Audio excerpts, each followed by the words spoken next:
This afternoon we're going to shift more to governance and operations as board leaders, what you're responsible for. And one of the things that I'm sure with most of you deal with is that your annual convention is a big expense line item and hopefully a big revenue line item as well. And what is coming is already here and is coming in the years to come with the change in generations and budgets and whatnot. So we have a very esteemed panel here today. These are all convention industry leaders. On my immediate left is Beth Ludkauskas. She has worked with Hyatt Hotels and Resorts for 24 years. Her first role was a sales manager and developed into different roles as senior sales manager, associate director of sales at several Hyatt hotels across the U.S. Her current role is director of account development for the Americas, which she has been in this role for 8 years. Next to her is Jennifer Barnett. Jennifer leads the team of 10 convention sales professionals and 6 sales support staff working to book convention business in Louisville. Prior to joining the Louisville Convention and Visitors Bureau in 1994, Barnett worked in Hyatt hotels for Lexington, Denver, and Louisville. She's originally from Bardstown, Kentucky, and she received her bachelor's of business administration from the University of Kentucky. To my far left is Matthew Stone. Matthew has over 20 years of experience in professional theater, film, television, and live events, which brings a unique insight and approach towards experimental staging and event production mediums. His current focus lies with the collaboration of evolving technology, social media, and the effects of audience engagement in today's environment. Matthew's been with Interactive Media Lab for 13 years. He received his Bachelor of Fine Arts from the University of Kentucky and is a member of the Kentucky Bluegrass chapter of Meeting Professionals International. So just to give you an overview of what we're looking at, we passed out something that Agentis has developed for its clients to show the state of conventions when organizations are doing their strategic planning. But live meetings and conferences are not going to go away. The live meeting is always going to have a role, but it's going to dramatically change in size, in attendance, and what models we're using compared to yesterday. Part of what we're seeing with attendance is that participation equals engagement, which means instead of the didactic presentation where someone is going through slides, like we've seen some today, we're having the interaction. We're having the, not necessarily the Q&A at the end, but the Q&A during. We're having a lot of workshop-oriented, a lot of smaller breakout, you'll see crescent rounds more, those type of events where there's more interaction from the participant. The modern attendee values contribution and experience. So they want to come and not just learn, but they want to feel it and experience. They want to touch all the senses while they're there to get a complete experience from their convention. So one of the first areas we're going to talk about is budgets for continuing education are continuing to tighten, and time away from work is becoming less and less available. So with this, attendance, and some of you may be seeing this with your conventions, attendance is starting to decline, and the convention exhibitors are starting to decline. It's kind of a downward pressure on budgets and on ROI. So I want to ask the panel this question. What trends are occurring in meeting bookings as a result? Are you seeing regional increase, biennial meetings, locations? What are you seeing? Any of you can chime in on that. I would say we're seeing a lot more regional meetings and a lot more even groups cohabitating with each other and joining forces and having one large meetings. As far as the trade shows, that's going away a little bit more with more on like a speed dating type of trade show where you set appointments ahead of time and meet with those people. I'm with the Convention and Visitors Bureau, and what we're seeing as a trend in Louisville is an increase in smaller meetings, and that's meetings 300 on peak and below. So we have seen growth in number of meetings, but the size is not as large as it has been. And to add to Beth's comment, we're seeing a lot of, especially some of our larger corporate clients as well as large-scale association, seems to be the trend is we notice they immediately scaled back from annual. They would sort of go to every other year cycles. But more interestingly, from our perspective, we notice that if they've got multiple functions or brands under a large umbrella, they start utilizing that for leverage. And by that, they would go in, I guess, to a property once they've chosen for one of their functions or brands, and they'll leverage that against multiple units within that company, so that now as a planner, they're not just doing a contract negotiation for that one group, but they're planning out amongst multiple groups. And a lot of times we'll even find in that cohabitating sort of approach, they'll bring in two groups that typically meet separately. They'll kick off with one combined group, and then through the week they split off and do their individual. But I think it allows them to get a lot more leverage with their spend and their buying dollar for F&B negotiations as well as meeting space. So I think that's an interesting trend that we've noticed over the last probably 7 to 8 years, I think, since the recession had hit. And what I'm seeing as a planner is something very similar. We're seeing trends where organizations are identifying like organizations who may share the same exhibitor set, and are trying to either not even necessarily co-locate or do a joint meeting, but are creating a whole new product with a whole new branding and bringing that to a market to bundle resources and try to leverage that. We're also seeing them do multi-years with that, to where they're saying, they're going to a particular flag and asking if we book your brand in different cities, what additional perks are we going to get? One of the other trends that we see is shifting to the biennial, where it's every other year, and then in that off year, focusing on those regional pockets where organizations are looking at where their populations lie, their member populations, and are trying to target those areas with more like workshop or short day and a half type programs, so that there's not the expense of air travel, of even hotel travel.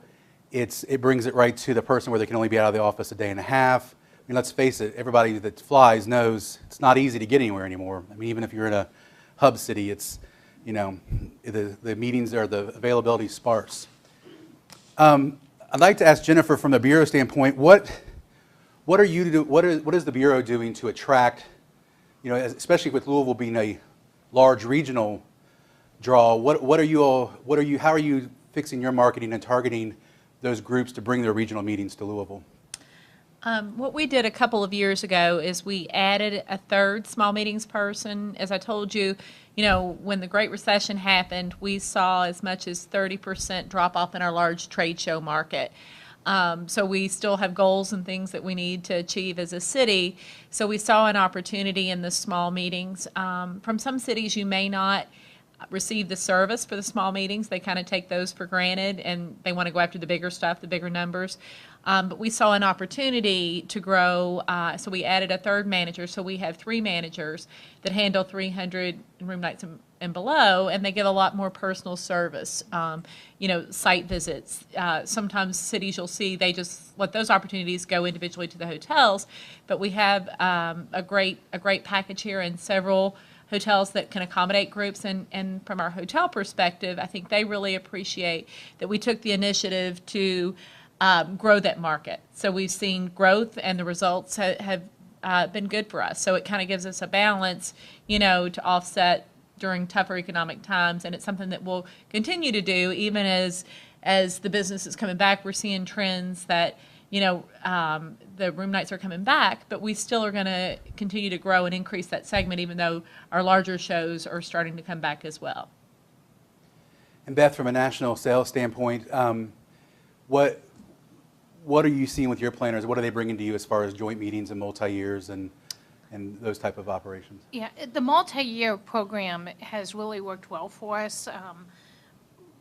The more you book, the more you get. So if you would book like 2 meetings, you have 2 different concessions you could choose out of 5. 3 meetings, you have 3 different concessions. And some of these hotels will actually even just work with you on saying, if I book these 2 meetings, can these hotels work on these 4 lists of concessions? And our chain gives 90 days from when you book the original meeting to when you book the next one. So you do have time that you don't have to turn around and book it immediately, but as long as you book something within 90 days. And that trend just continues. We started with the program in, I think, 11, and it was good to 15, and now the program's good through 18, and every year we just keep redoing the program, tweaking it a little bit, and extending that. Great. And I actually had the experience of working with a client that decided that they were going to throw out the selection of, traditionally when you send a request for proposal out to the hotels, you pick cities to send it to, and then you wait for those responses to come back and then narrow it down. What they did is they took the approach, they took a completely business approach and said, let's bid the brands for 4 years and see what cities they come back with that have the best deals. And that was very interesting. It was you could really see what pockets, what areas on their dates were the tougher, the hotter markets, or the markets that were tougher to get into. Some of them didn't bid, or some of them were bid really high. But it was really an interesting study because you could see, I think at one point we had 65 proposals from hotels for 4 years, and we just started meshing through and culling them down, and was able to really to book it out. And it was just very interesting. They actually did a one repeat city with that. So you are seeing boards take a smarter approach to meetings instead of a traditional approach of, you always think of booking a site, you think of the warm and fuzzy. Oh, I like Louisville, I like the Derby, or oh, I like the Riverwalk. Now they're taking a more business approach to look at what can I maximize, what's easy to get into, meeting all those factors, and where can I get the best bang for my buck. So that's something that you're seeing as a trend. As leaders, you want to look towards is to make sure you're watching that bottom line. And taking a business approach to it versus an emotional approach. One of the things to talk about exhibits as well is you're seeing two things in the vendor-supported area with associations, especially in healthcare. The pharma guidelines continue to get more and more stringent to the point where pharma companies are saying there's no more ROI for me because I can't give out a pen, I can't give out a mug. And I think the next thing coming now is I can't have my logo on a sign. I can have my name listed. So they're starting to see pharma companies pull back from traditional trade show booths and moving more to a grant aspect, which is a little trickier water to manage, to apply for those grants and get them approved. From a non-pharma side, you're seeing the complete ROI. If you're not writing tickets, writing sales on the floor, the upper management doesn't think it's worth you to go. Even though there's relationships there, they don't see the ROI because they're looking at dollars returned. And so you're starting to see those, not only the booth size dwindle, but the booths actually dwindle. And that is causing it causes a lot of grief for the associations because, so many of our conventions the bulk of that support comes from those vendors, and it's just not there anymore. Especially food and beverage events are very hard to get sponsored at this point. They just don't see the response. If they can't, a lot of times they can't even place speakers at a luncheon, because it's against their policies or against their guidelines. So those trends are going to continue, and we just have to continue to identify ways to shift those trends. And shifting now, we're just now, I think, although I think the economists in the area would disagree, we're just now coming out of the Great Recession. We're now starting to see a little more economic vitality. I think I've seen on the hotel side, it's now become a seller's market to where it was a buyer's market for many years. I'm not getting near the rates I once had. I'm not getting near the concessions, and I'm getting some turndowns, which I'm not used to. So the question I have for the panel is, as the economic recovery continues, is the corporate segment market picking up? Because that's the association's biggest competitor in buying for space. And how is that affecting pricing and availability for associations? I want to start with the Bureau, and then we'll move through. So what we're seeing is pickup in the transient, which includes corporate. I don't know if you've noticed while you're in town, but there's a lot of construction going on in Louisville, bridge construction. All those big projects are driving more transient demand for the city. We're also seeing pickup, as I mentioned earlier, in the smaller corporate meetings, so the 300 on peak and below. So it is, and then what happens, so as hotels do better with their transient, they start to cut back on group. And that becomes the challenge, as we book larger conventions and trade shows. The good news for us is while corporate and transient are picking up, we're also seeing an increase in new product development. So we have over, I think currently 1,200 new hotel rooms that'll be coming into the downtown area in the next 2 years. So hopefully the supply will keep up with the demand, and so we'll build more product to be able to accommodate. And to give you an idea, when the Great Recession happened, I would get calls from hotel developers weekly, wanting, and we were growing on average of about 500 room nights per year, from select service, on up from that area. And what I saw happen in the last 5 years, everything stopped. So we haven't had a lot of growth until most recently, with new hotels coming online in December, January this year. And Beth, from a hotel standpoint, what are you seeing? What are you seeing as trends, and how are the hotel property sales teams or revenue teams looking at business and analyzing business? So I was on property for 18 years, and my last role was director of sales. And our philosophy back then was kind of, it's not what you book, it's what you move. And we would book stuff and work around it. And today, that environment is just so very different that they sit down, let's say Brian gives me a piece of business, the hotels sit down with a revenue team that consists of a general manager, a director of sales, director of revenue, food and beverage director, and they really analyze that business of how much revenue does that bring in over what patterns. So we have now gotten to a point, and most chains use this, but it's called a Benchmark 360 report. And we pay for that, and it's online, and it can look into our property management system along with all of our competitors of what is going on over the next year. So we can look right now and know that in April of 15, the third week is really busy throughout the city. And that is, you can manipulate that data. It's an online tool that these revenue managers sit with in this meeting and manipulate the data to say, okay, this is what's going on in the next 12 months. And I always kind of combat that of, okay, well, what do you know 2-3 years out, because most of the associations are booking further out than that. So in that angle, Hyatt put in a upgraded property management system, and we are to the point now, we've had this system since '08, and they can look and say, okay, transient demand on the third Thursday in April is this based upon the holiday. So it really has almost become like an airline where it's so defined, and looking at each piece of business and aspect of the business and the space that's involved, and it's no longer, oh, we can move it. It's you get a proposal and the hotels are giving you the worst space that they can give you, and I'm like, whoa, we need to relook at this. Let's start with the best space. But many of times, because it's so busy, they're not willing to get the best space out first. So it's something really working with the team and making sure that you are getting the right space. But it's just so tight right now, and it's just going to continue.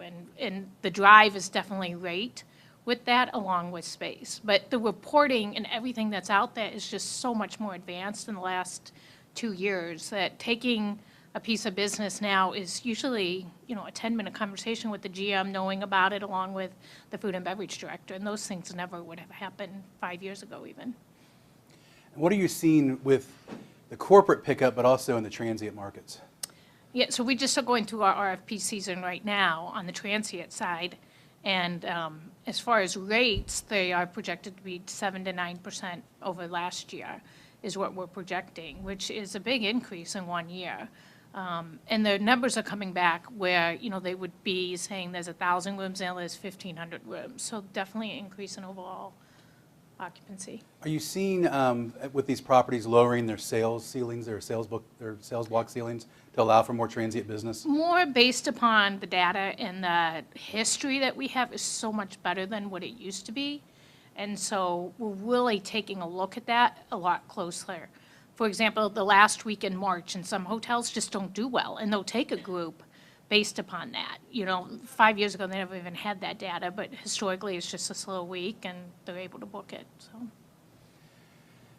And let's talk about rooms to space ratio. This concept has been around for a while, where a hotel looks at the amount of rooms that are being booked in the block that's in the proposal compared to the amount of space absorbed. Do you see, especially as the rooms are tightening, do you see that rooms to space ratio tightening as well and becoming more of a factor? It is, and the good thing on that side is we do have some hotels out there that are actually adding space without adding rooms. Austin's a hot market right now. We just added another ballroom, and Hill Country, we added another ballroom, which that would have never happened. You usually stacked on 200 more rooms. But, really, it's really looking at how the flow works and backing the meetings up. These hotels now, there's a position called a space manager, where that's the only job is to manage the space, both short-term and long-term, so we can get more of that shorter-term business in there. So I think you'll be asked more to, can you move this? Can you work with us on this? As someone's actually looking at the space 60, 90 days out and making sure it's cleaned up correctly. Great. Some of the things that I've noticed too is I've been asked when I pitch or put a request for proposal out, I've had hotels come back and ask for change in patterns, not just change in dates. They always will come back and say, are your dates flexible? We try to get groups to be as flexible as possible with that, but I've had a couple times, even the last few months, where the hotels have returned to me and said, if you can change your pattern from a Wednesday, Saturday to a Monday, Thursday, we can accommodate you and give you a competitive rate.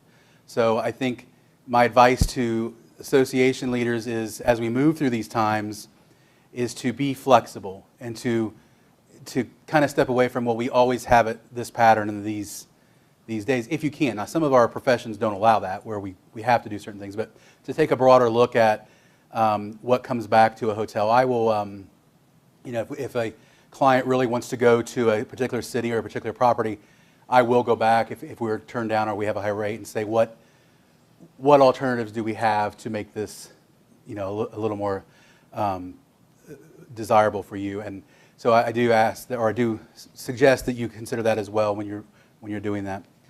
We're going to do a shift now from business and economy into technology. Yes? Absolutely. Interact all you want. I was particularly interested in your comments about co-locate and co-exhibitors. I'm from a relatively small society, 350 members, but there are others in the room here and certainly other societies that are comparable size. Is there a breaking point so that over 600 you get a cut in terms of pricing, or over 1,000, or this type of thing?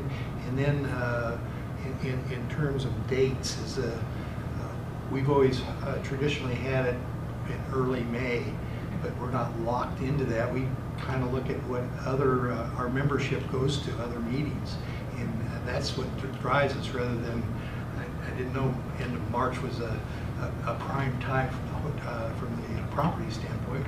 We could potentially move to the end of March. And I think that's because of spring break. A lot of people Yeah. don't travel because of spring break, Right. which it's Yeah. a hard week to book. And Right. historically, just, Easter and Passover. yeah. Yeah, And you have to watch those. there's a week in August that's a tough week to book too, which doesn't make sense to me, but it's like a week before or 2 weeks before Labor Day. And it's just historically, which now we have that data to really look at that. And it's not blanket across the board. Some hotels are going to be different than others, but I have a group that likes to meet in August, and I can always find them space. And if they go off that date, I can't find them anything. And it's just, But in terms of numbers, so if, for example, if our society could pair up or co-locate, as the term was, with another society of 300, is there a break point where that really would influence our ability to get the concessions that you talked about? I think the biggest thing there is the space, because then you're only going to use one exhibit hall versus maybe 2 exhibit halls. So, you're going to have more people there with less space on some of those areas. And so that's where the advantage is. With the co-exhibitor Right. benefit. Also, you have to be careful when you co-locate is that you don't just double your breakout space. So, if you have 2 organizations that run 5 breakouts each, and then you join together, you might save on the exhibit space, but you don't want to run 10 breakouts because that becomes a space, once again, it rooms a space issue. If you run 5 or 6 breakouts, it's much more desirable. The goal for a hotel, if I can speak on your side, is to minimize the amount of space they give you and maximize the amount of rooms. Because the revenue, the true revenue, I mean, yes, there is food and beverage revenue, but when I was on the hotel side, rooms revenue, the profit on a room per night rental was 70%. On food and beverage, it's 30%. So they drive rooms first because it's more profitable, followed by food and beverage. So, and they also look at outlets as well now. Yeah, and even our cancellation policies are based upon that kind of formula. It's about 70%, 30% food and beverage side of it. And if I can add a couple things from a city perspective, we have experienced a lot of success with co-location, and I'll give you some examples. On the larger scale, we have a large trade show, the International Construction Utility Expo, that uses all of the convention center. But National Rural Water was mainly an education, so they wanted to be able to see all the exhibits at their show, so they co-located at the same time with the International Construction Utility Expo, and they were self-contained in a hotel. So that worked well for the group, so you may be able to benefit by joining a larger trade show because they want to increase the attendance at their show, so it worked well for both groups. And then the other question that you mentioned as far as dates, it makes a huge difference. And I don't know, typically, how far out do you contract? How far out are you booking? 2 years. 2 years. So sometimes, you know, you can find a hole for a city that they happen to, it may be that even in May, if they have an opening, if you're booking short term, they may be able to offer you, I don't know if you want to stay in consistent dates or if you have the flexibility to move around, like we may have, you know, great availability that we just happen to have in 2017 that fits exactly where you want to be.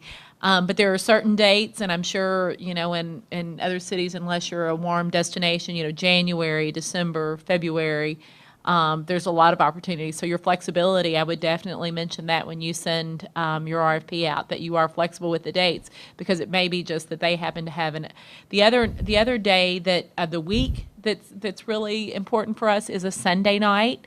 If you can have a Sunday night arrival into your dates, that helps sometimes with some cities, because typically that's a slower convention night, and so groups that have a Sunday night included help, or weekends, depending on the city. Any other questions right now before we shift to technology? Feel free to interject at any point. This is not formal at all. We can. I have a question. Is there, from the association side, is there a some kind of resource where an association can go in and, you know, compare, just sort of eyeball certain convention places in your state or even in your city? Is there a resource like that? There's an association for convention and visitors bureaus. So through DMAI, and I can get you that information, where you can go through DMAI. It stands for Destination Marketing Association International. So that could give you, you know, all the cities. And I think, you know, working with every city has a convention bureau, so you could easily Google if you know that you wanted 3 particular cities. You know, you could just, you know, pull up the convention bureau, and it's, they, you know, for us, we're a great resource. You know, we partner with the national sales offices as well, but just locally being able to send out a lead to all of our hotels and stuff. So it gives you one outlet versus having to go through several.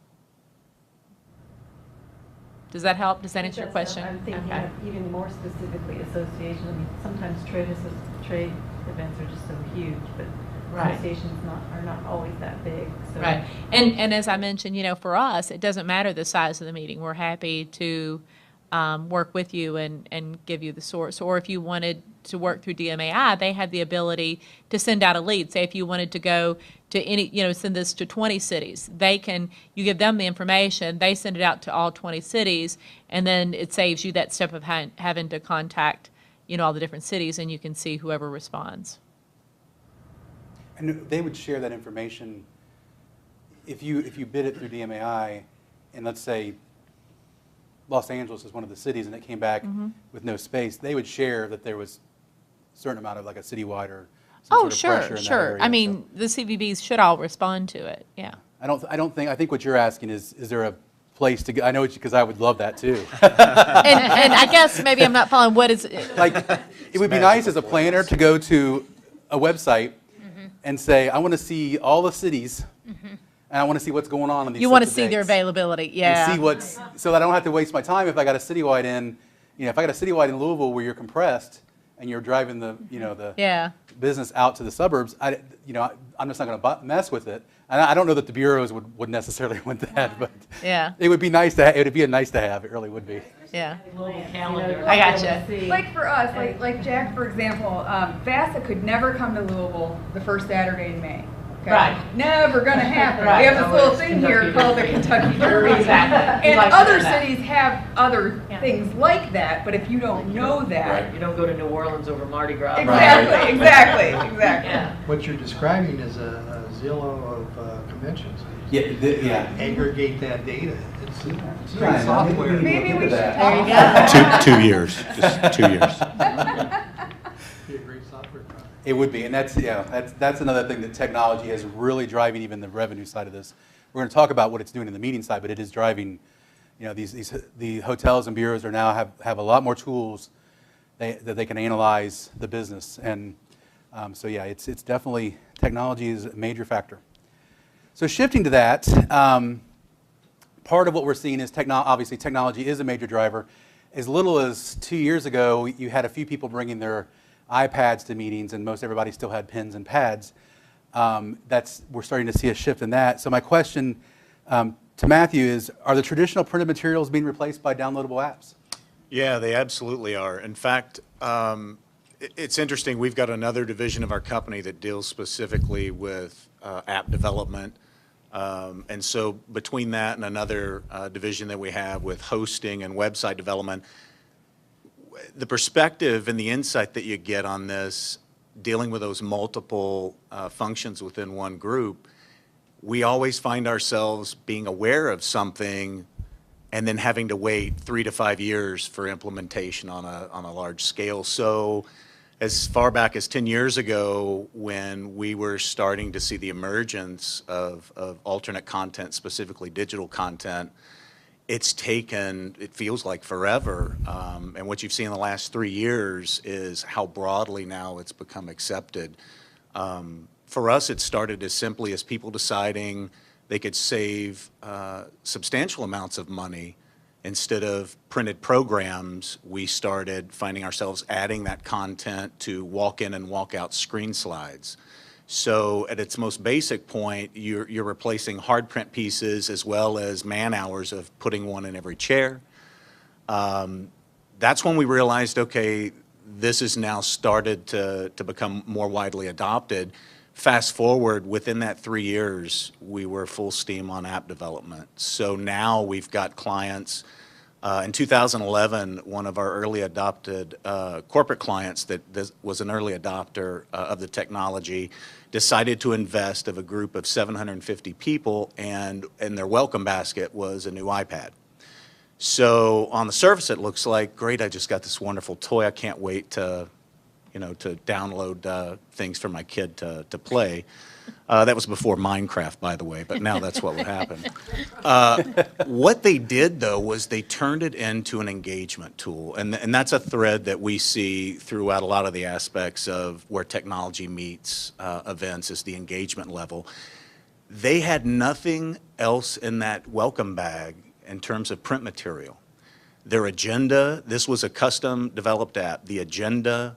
They had pre-reads for 6 guest speakers, so that now as an attendee, when I show up and I go to my room, set my bag down, pull out all the goodies, I've got this iPad, I open it up, the home screen is nothing but the app for that specific meeting. And that iPad, for the duration of that meeting, was doing nothing more than serving up content for that meeting. So I was able to do pre-reads. I was engaged when I went in and already had insights into what those guest speakers' content was going to be about. I had schedules. I even had private chat community so that I could find out who was headed to the specific bar that I was going to go have a Manhattan with. So all these touch points of engagement, and then guess what? After the meeting, push notifications. So the dialogue continued. And this was all within a self-contained app. Now, it expired, and people then were able to wipe the slate clean, and guess what? They still had the iPad. But that was a great example of, at that time in 2011, our corporate client obviously didn't trust that everybody was going to show up and be ready to engage on that level. They made the decision for them. Now it's not even an issue. That app's developed, you push it out via your social media and all of your pre-engagement prior to being on site. The conversation starts well before they even arrive on site, and that's the beauty of harnessing that new technology.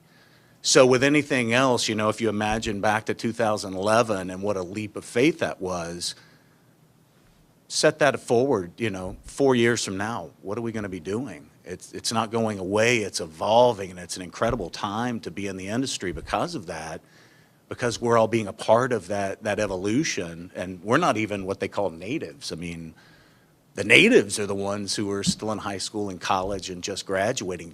That's the native generation. This is going to be something that people go to more and more. And I would even argue that as opposed to social media and digital content being something that accompanies, I would argue that in 10 years from now, it's driving and everything else is accompanying it. So it's, you know, it's an exciting time because now things are starting to catch up with what a lot of folks have been, you know, just playing in their imagination for the last 10 years. It's, you know, Star Trek is here. And I think that probably is a struggle as a planner of the cost associated with that we see on the hotel side. You want me to pay what for internet access in the meeting rooms? And it comes up all the time. And I kind of put it out there. I have a brother-in-law in the business, and I said, how do I answer this question? Help me out. And he put it in perspective. He said, you know, that gallon of coffee doesn't cost $95, Beth. It's everything that goes behind that gallon of coffee, and the internet's no different. But where the biggest expense, Willie, is just updating that equipment. And if a hotel's not doing that every 12 to 18 months, you're not going to have a successful meeting. And, you know, he gave me the analogy of when you go to Starbucks and get your cup of coffee and the internet goes down, you're okay. You just go to McDonald's and reload and you're fine. But if you're in a meeting and you have 500 people and the internet go down, you're willing to pay that price to make sure it doesn't happen. So, you know, I think as this continues, I would think it's something of a trend of how do you keep that budget where you can afford to have that technology because it's not going away, the internet cost. And part of that is the hotels don't own that equipment. It's usually rented through a third party. So it's not a cost that the hotels can control. I think in different settings, it's more controllable.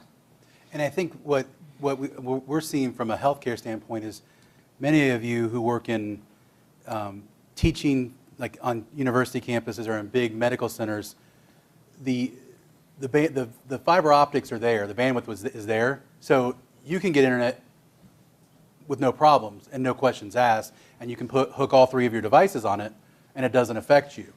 What happened, and Matthew and I were talking about this before the session, when we were in college, our campuses were putting the fiber optic cable in the 80s and laying it in anticipation of things to come. Well, hotels don't operate that way because they're profit-oriented, so they were not going to invest 25 years ago in technology that's coming because it's not their ideas to make money. So you have attendees who come to a meeting at a hotel and expect to have the same level of internet service that they have at their medical center or at their university, and it's either it's cost prohibitive for the organization to pay, or B, some of these properties don't have the bandwidth. They can't support everybody on multiple units. And I recently had a client who's not here that we actually were able to buy internet for all the attendees. And we had enough bandwidth for every attendee to have one device. So what happened? They all put on 3 devices.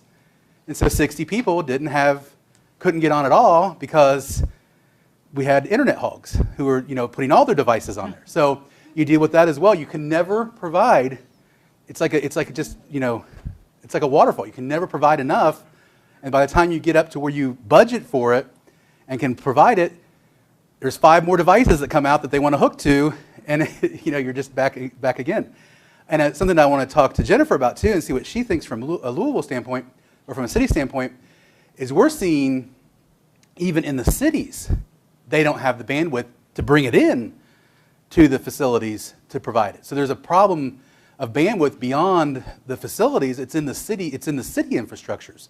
And are you seeing that, and is Louisville addressing that? Well, I don't know if it's, this is facility related, but we have at the Kentucky Exposition Center 1.2 million square feet. And we had a large show that had 65,000 youth attendees. So they're all on their phones. And in the general session, you know, there wasn't enough to be able to carry all that. So we have experienced that. I guess KEC is, you know, over 1.3 million square feet. So it is kind of a city, you know, but in that big a ground. So this year it's an annual show for us. They're looking at bringing in trucks and doing some more things to push that up. But it has changed. Conventions, when they were here before, it wasn't an issue because, you know, not that many kids had cell phones, but now they all do. And in some cases, it became a safety issue because then parents were concerned because they're trying to call their kid and they can't get their kid. And they don't realize that they can't because of what was going on in the city. So that's where, and even for staff, you know, on site, the ability to be able to call each other and stuff. So for larger shows, when they're that heavy in attendance, now we have other shows at the Expo Center that are 80,000 plus, but they didn't require the usage that the youth did because they're all doing, as you mentioned, all kinds of things all the time. You know, they're constantly on their phones. So, yeah, exactly. Very important as far as with having the internet, because that's always a pet peeve of mine when I go to a meeting. I'm on the school board in Kentucky, so Okay. of course the School Board Association comes here, has their meetings, Sure. and I'm a volunteer. I mean, elected position, but a volunteer position. And when I'm there, I still have my private practice. And every time I go to where they have it, no internet in there. And these are, I mean, I'm a business person. I have got to have that. So to me, it would make more sense. To me, that would be a big selling point for conference boards. When I'm also conference director for Kentucky Academy of Audiology. So I would go to a place, that's the first thing I'm going to ask them, can I have free, that's a perk, or one of the things I'm going to ask for is internet for all the attendees. Because Right. again, they are pulling the stuff up on their laptops and stuff. I don't send out any printed material. I actually email them. I love the app idea, so I need information on that. But I'm emailing out all the presentations prior because it saves us a ton of money not to have Right. to print all that stuff out. Exactly, yeah. They got to have the internet in order to pull them up a lot of times, you know. So that's, to me, I would rather the hotels just build that in your price. Don't even have it as an option. Just put it in the price and just say, here it is, and that includes internet in a conference room. I mean, if it's going to be more, it's going to be more. But for business people who are out here and have to stay connected to their practices or to their work or whatever, that's just huge. And to me, that's a real downer for some places that I've tried to look at going to, because if they can't, because it is, you know, such an expense. And I'm glad you explained it, because I'm like, why is it so much? They have to have it anyway for their own business. That's what I always thought. I'm sitting here thinking, well, I know they have internet down at the front desk. They're using, it doesn't really, in my head I was thinking, it doesn't cost them any more for anybody else to use it, but maybe it does. So It definitely does. And we're quick to give it away in the guest rooms. Not quick, but that's an easier give than in the meeting space. And I think the important part is it's just like any other need you have. You put it in your RFP. You know, this is a must-have. And I do have a large group that they won't sign unless it's there. And you know what? Every year I'm able to get it for them. But well, it's not you know, worth it's it part of for that us, 'cause revenue. We just get complaints. I mean, It's the last time an I was. expectation. Yeah, I mean, all they do is everybody there at the thing, well, I'm in this room and I can't get it. I can't get on here. And I'm like. And I think it's how many people, what's that, you know, I don't know bandwidth, but if you say there's 500 users, you know, that becomes part of that revenue conversation. They pull the AV guy in and say, okay, if we're going to add this in as a concession, how much is that going to cost us? And, you know, then it gets ironed out right there versus a later factor. Some properties, it is a real cost to them to give that. Like a lot of your incentives, when you do a proposal, there's a cost, there's a value attached to it, but it's not necessarily a true cost to the hotel. Like an upgrade doesn't cost them. I mean, it's revenue lost, potential revenue lost, but it's not I have to pay the Wi-Fi company this much money to do it. I'd be anxious, though, with that, because I know that recently we've been turned down when we've demanded internet. And you know what? They might say, we're going to increase your rate by this much, or they're going to make that revenue up somehow, and it's just because the business is how it is right now, and the supply is down and the demand's up. It's not going to stay that way forever. I'd love it to, but it's not going to. And, you know, hotels recognize that, but I think if you put the information there and they can look at the entire package, just like your food and beverage, you know, we have a very, as planners, we spend $100,000 in food and beverage, but we only want to guarantee 80 because that's what we feel comfortable with. Well, if you can show the history that you do 100,000, they're going to feel a lot better about giving you some additional stuff than just based upon 80,000 that you're looking to meet your minimum. Along with the getting the internet included in your contract, goes along with those dates. We traditionally have our meetings the last weekend in January or the first 2 weekends in February. And in Central Kentucky, in 15 years of doing that, we've only had 2 years when weather was an issue.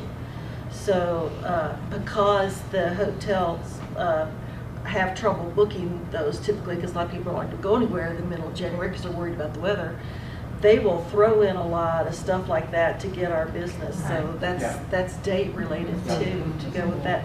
We always get free internet for whatever we want business wise, because yes, we want you to come. It's the phrase they use is heads and beds. We need the heads and beds in February.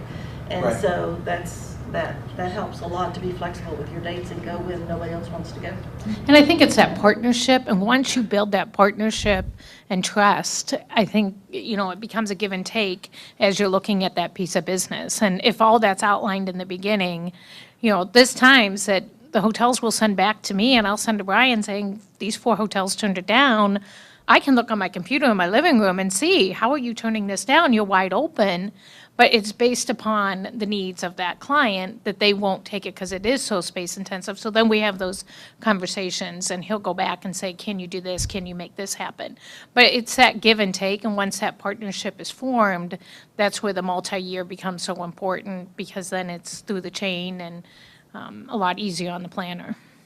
And what you have to do, especially with incentives, is, and I think we are seeing the internet become a hot button in those concessions, is you have to decide what hill you want to die on. So yeah, but that, I mean, what concession do you what you must have, and then, and I'm dealing with that right now with a client where the rate's an issue, so they want the rate down, but as the rate comes down, the concessions start getting taken off. So it's like, if you want this rate, then we're going to take off all these things. So you have to decide what hill you want to die on. Is that, you know, is the rate more important than the internet, or, you know, and it's different with each group.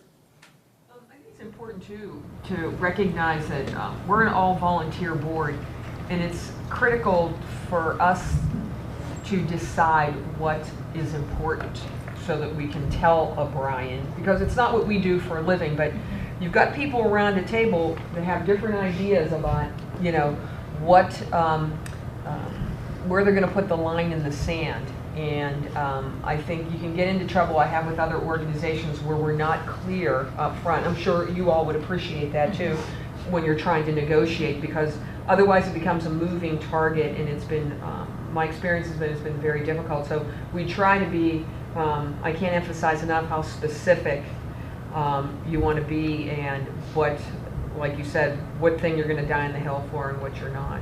And I think part of that, exactly what you're saying. So as a sales manager, I have to meet at 4 o'clock and present this business to this team.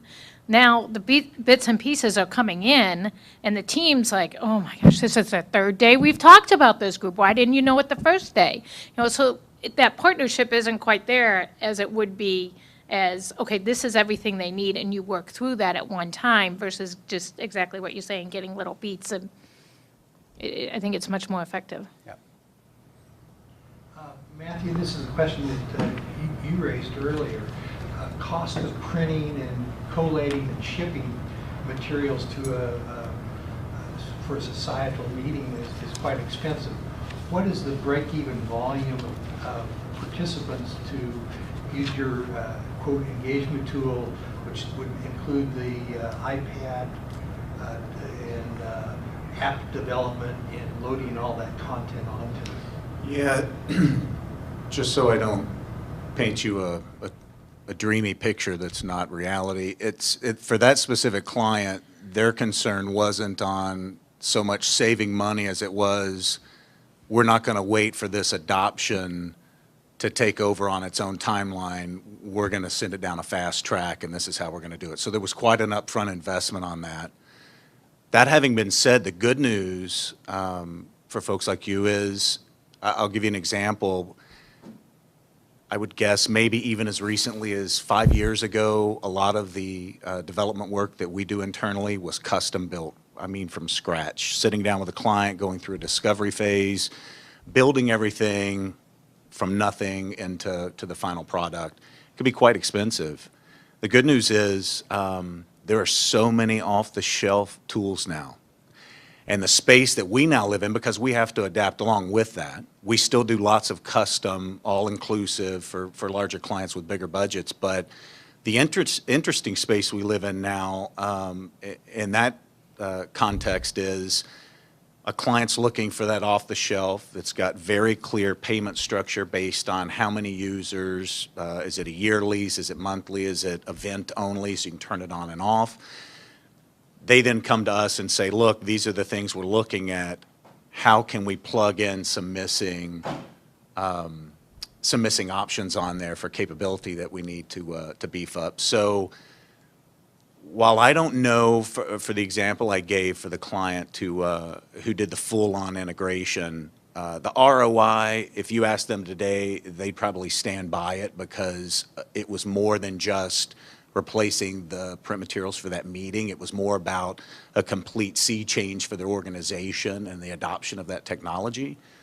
Again, the other side of that is you have so many options now. There are so many people playing in that space. And what's interesting is you've got people that you wouldn't have thought would enter that space that are coming to it from something that's very aligned with that technology to begin with. So you get Cvent.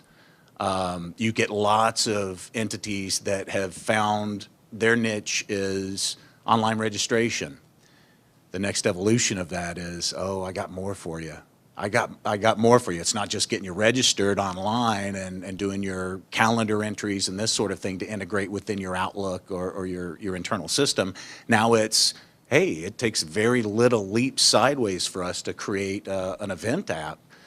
I think you'll find, too, that if you're just looking for that base pricing online through what's available to you, you'll do yourself a much better service by going down to the bottom, finding the contact us, and having a conversation, because nothing beats that conversation over the phone. More and more times, those entities are also willing to do online real-time demos to walk you through the process. And most of them have features that the full package, is way outside of your budget. Well, guess what? You only need 6 of the 22 features. Yep. Now you can start getting into reality of something that gives you the ROI you're looking for. So I hope that answered your question. The off-the-shelf projects, with the difference with print and these apps is, the off-the-shelf apps are a fixed cost for the most part. The variable becomes the bandwidth, because right. If you have 100 people using this app, the app's the same price, but the bandwidth is lower. But if you take that up to 300, the bandwidth goes up. So that's your variable. Where in print, you have a very low fix, and then the variable is the number of copies you're printing. So. In regards to you outsource all of your infrastructure for your bandwidth. Every property is different because they're all different ownership. But the majority of hotels, I would Is say, are not outsourced. in bandwidth. Yeah, Right? yeah. Is there any viability in bringing that, as this market is changing and that demand seems to be escalating, is there any viability in bringing that business component internally? I think our biggest worry of doing that is more so just the change of technology and keeping up with that. And, spending that capital investment into it and then it changing 18 months later and getting involved with that versus, putting it in there. The example she used was, do you want, the corporate will come to the property and say, do you want new carpet and a new lobby, or do you want new internet? So you pick. I want to thank you. I always wondered why, when I stayed at a Holiday Inn Express, internet was free, and when I went to the Yeah. Hyatt Regency, they wanted $9.95 a night. Yeah. You explained it. You know, it is not owning the equipment. And I think on the guest room floors, we're getting a little bit more into owning that equipment, but the meeting space is still so high on technology that I just don't see us getting into that area. We'd rather go buy new hotels or, like Brian said, build new ballrooms and stuff like that. Well, we are out of time. Thank you to my panelists for a very engaging you. conversation.